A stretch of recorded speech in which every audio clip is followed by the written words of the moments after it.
Assalamualaikum warahmatullahi wabarakatuh. ABHOME memiliki materi khas berupa proyek baik untuk level SMP maupun level SMA. Pada level SMP, materi proyek ini dikemas dalam hidden curriculum. Sementara pada level SMA berupa open curriculum yang porsinya adalah 60% dari keseluruhan materi di SMA.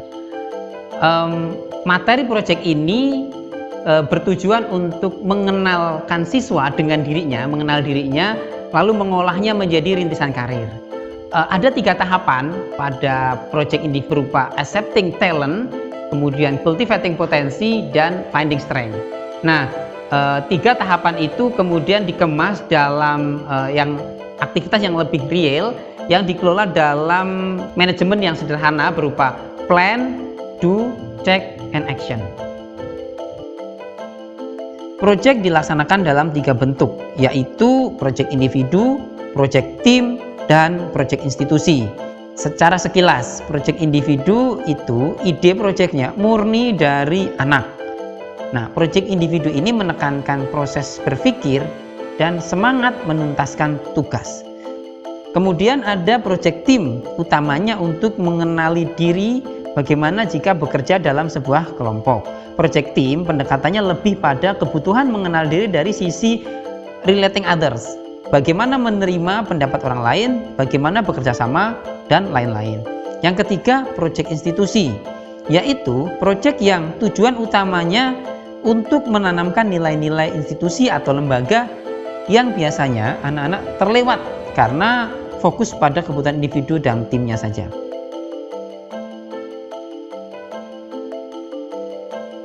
Dulu Naura di ABHOME bikin 5 project, semuanya related dengan desain.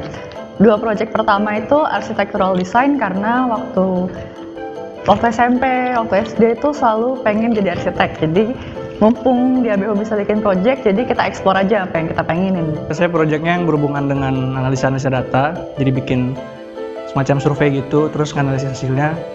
Terus berhubungan dengan desain juga, bikin kelas PowerPoint, terus remake slide. Sama proyeknya ada juga tentang masang solar panel di ABHOME. Project saya yang pertama tuh musik, buat lagu. Yang kedua itu sama di musik juga, cuman itu lebih buat musik buat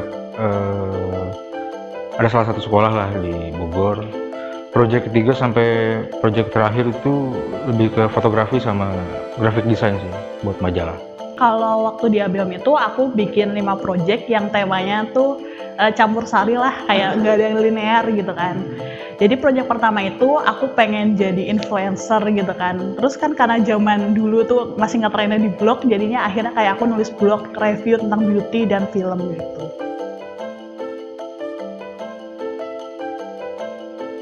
Banyak sih, dengan project ini akhirnya bisa mengeksplor diri kan, kayak apa yang kita suka, apa yang kita nggak suka, di mana bidang yang kita passionate, mana yang kita ngerasa beban ngerjainnya, dan akhirnya dengan project ini kita akhirnya ngerasa cukup membantu di dunia perkuliahan, kayak kita tahu mau masuk jurusan apa tanpa ngerasa salah jurusan gitu-gitu. Ya secara umum kita jadi nyobain langsung sih apa yang kita kepoin gitu, jadi nggak semua juga berujung jadi kita suka banget sama projectnya, jadi setidaknya kita nyobain, oh ternyata kayak gini rasanya gitu.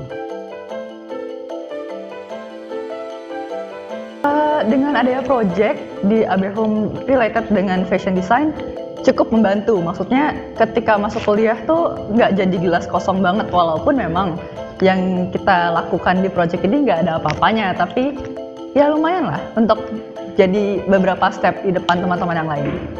Dampaknya ya jadi sekarang setiap dapat tugas gitu dari kampus atau misalkan tugas akhirnya berujung project gitu, saya selalu pengen project saya stand out gitu dibanding yang lain gitu.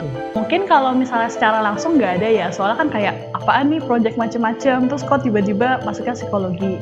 Tapi aku menyadari kayak selama project itu aku seneng nih ngamatin progres aku, terus habis itu waktu jadi IO aku tuh ngeliatin reaksi anak-anak, terus kayak mereka tuh interestnya kayak gimana dan semacamnya.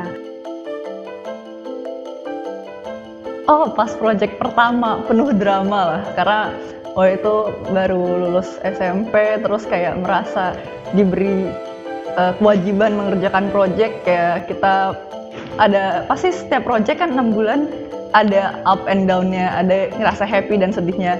Oh itu kebetulan ada drama lah sama orang tua yang akhirnya sampai nangis-nangisan, dan akhirnya itu jadi turning point yang akhirnya kayak oh sebenarnya gue harus begini loh gitu. Dan mungkin di mata saya orang tua saya juga jadi terbuka tentang project ini. Jadi sebenarnya project pertama paling berkesan sih sebenarnya. Project yang gagal, nggak ada sih project yang gagal. Cuman hampir gagal ada. Dulu bikin musik buat SOU dulu. Kebetulan nama guru saya juga Pak Iman. Jadi dulu bikin musik pas recording itu hampir nggak selesai sih, hampir nggak selesai. Cuman karena memang Pak Iman juga yang ngejar-ngejar supaya beres tuh, akhirnya beres juga sih.